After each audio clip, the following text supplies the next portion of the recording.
Hi അസ്സലാമു അലൈക്കും.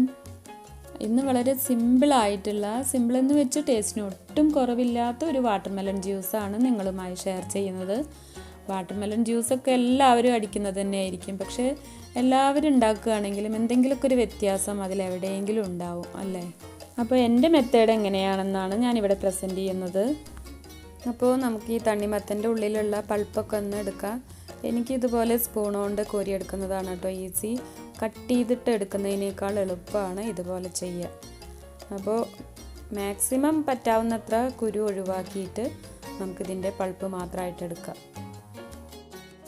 Pulp എടുക്കുന്ന സമയത്ത് ഊറി വരുന്ന ജ്യൂസ് കൂടെ നമുക്ക് ഇതിലേക്ക് ഒഴിച്ചു കൊടുക്കാം കേട്ടോ. അത് കളയേണ്ട കാര്യമില്ല. അപ്പോൾ ഇതിനുള്ളിൽ നിന്ന് മുഴുവനായിട്ട് ഞാൻ എടുത്തിട്ടുണ്ട്. ഇനി ഈ തണ്ണിമത്തൻ ഒരു ബ്ലെൻഡറിലേക്ക് മാറ്റുക. പിന്നെ അവരവരുടെ മധുരത്തിന് ആവശ്യമായിട്ടുള്ള പഞ്ചസാര ചേർക്കുക. ഞാനിവിടെ 3 ടേബിൾ സ്പൂൺ പഞ്ചസാര എടുത്തിട്ടുണ്ട്.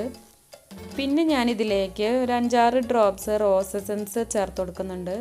ഇതെല്ലാവരും ചേർക്കാറുണ്ടോ എന്ന് എനിക്കറിയില്ല, പക്ഷെ ഞാൻ എടുക്കാറുണ്ട്. ഈ റോസ് എസൻസ് ചേർത്ത് കഴിഞ്ഞാൽ തണ്ണിമത്തൻ ജ്യൂസ് ഒരു വേറെ ലെവലായിരിക്കും കേട്ടോ. അപ്പോൾ നമുക്കിതെല്ലാം ഒന്ന് ബ്ലെൻഡ് ചെയ്തെടുക്കാം. പല ഫ്ലേവർ ചേർത്തിട്ടും ഞാൻ ഈ തണ്ണിമത്തൻ അടിക്കാറുണ്ട് കേട്ടോ, പക്ഷേ ഈ റോസ് എസൻസ് ചേർത്തിട്ടുള്ള ജ്യൂസ് ഭയങ്കര ടേസ്റ്റാണ് അതിന്. ഇപ്പോൾ കഴിയുന്നുണ്ടെങ്കിൽ എല്ലാവരും റോസ് എസൻസ് ചേർത്തിട്ട് തന്നെ തണ്ണിമത്തൻ ജ്യൂസ് അടിക്കുക. ഇനി ബ്ലെൻഡ് ചെയ്ത ഈ ജ്യൂസ് ഞാനൊരു ജഗ്ഗിലേക്ക് ഒഴിക്കുന്നുണ്ട്, കാരണം നമുക്കിതിലേക്ക് പാല് ചേർത്തൊന്ന് അടിക്കണം. അപ്പോൾ ഇത് ഫ്രീസ് ചെയ്ത പാലാണ്. അപ്പോൾ കല്ലുകൊണ്ടൊന്ന് ഇതുപോലെ ഒന്ന് പൊടിച്ചെടുക്കുക, ജസ്റ്റ് ഒന്ന് ക്രഷ് ചെയ്തെടുക്കുക. അതിനുശേഷം നമുക്ക് ജാറിലേക്ക് ഒഴിച്ച് എല്ലാം കൂടെ ബ്ലെൻഡ് ചെയ്യുക. കുറഞ്ഞ അളവിലാണ് ജ്യൂസ് ഉണ്ടാക്കുന്നത് എങ്കിൽ പാലും തണ്ണിമത്തനും പഞ്ചസാര എല്ലാം കൂടെ ഒന്നിച്ച് ബ്ലെൻഡ് ചെയ്താൽ മതി കേട്ടോ. ഇതിപ്പോൾ കൂടുതലുള്ളത് കൊണ്ട് ജാറിൻ്റെ പുറത്തേക്ക് പോകുക. അപ്പോൾ അതുകൊണ്ടാണ് ആദ്യം കുറച്ച് ജ്യൂസ് മാറ്റിയിട്ട് പിന്നെ അതിലേക്ക് പാലൊക്കെ ഒഴിച്ച് അടിച്ചെടുക്കുന്നത്. അപ്പോൾ ഒന്നുകൂടെ ബ്ലെൻഡ് ചെയ്യുക. പിന്നെ ഇതിലേക്ക് പ്രത്യേകം ഐസ് ക്യൂബ്സ് ഒന്നും ചേർക്കുന്നില്ല കേട്ടോ, കാരണം നമ്മുടെ പാല് നല്ല ഫ്രോസൺ ആയിരുന്നു. അതുകൊണ്ട് തന്നെ അത്യാവശ്യം തണുപ്പുണ്ട്.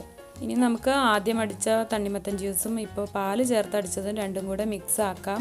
നല്ല പോലെ തന്നെ യോജിപ്പിച്ചെടുക്കുക. മധുരം ഇല്ലെങ്കിൽ നമുക്കിപ്പോൾ ചേർത്ത് കൊടുക്കാം കേട്ടോ. അപ്പോൾ ഇതിലിപ്പോൾ അത്യാവശ്യം മധുരമുണ്ട്. ഇനി നമുക്ക് സെർവിങ് ഗ്ലാസ്സിലേക്ക് ഒഴിക്കാം. പിന്നെ ഇതിൻ്റെ ടോപ്പിലായിട്ട് ഓരോ ടേബിൾ സ്പൂൺ കസ്കസ് കുതിർത്തി വെച്ചത് ഞാൻ ഇട്ട് കൊടുക്കുന്നുണ്ട് കേട്ടോ. അരമണിക്കൂർ മുൻപ് കുതിർത്തി വെച്ചതാണിത്. അപ്പോൾ അതുകൂടെ ഇതിലേക്ക് ഇട്ട് കൊടുക്കാം. ഇത് വളരെ നമ്മുടെ ശരീരം കൂളാക്കുന്നതിനൊക്കെ നല്ലതാണ് ഈ കസ്കസ്. പിന്നെ തണ്ണിമത്തൻ ചെറിയ പീസാക്കിയതും ചേർക്കുന്നുണ്ട്. ഇതൊക്കെ വേണ്ടെങ്കിൽ സ്കിപ്പ് ചെയ്യാം കേട്ടോ, പക്ഷെ ഞാൻ ഇട്ട് കൊടുക്കുന്ന ഒരു ഭംഗി, ഫോട്ടോ എടുക്കുമ്പോൾ ഒരു ഭംഗിയല്ലേ ഇത് പുറത്ത് ഇങ്ങനെ കാണുമ്പോൾ, അപ്പോൾ അതിന് വേണ്ടി ഇട്ട് കൊടുക്കുന്നതാണ്.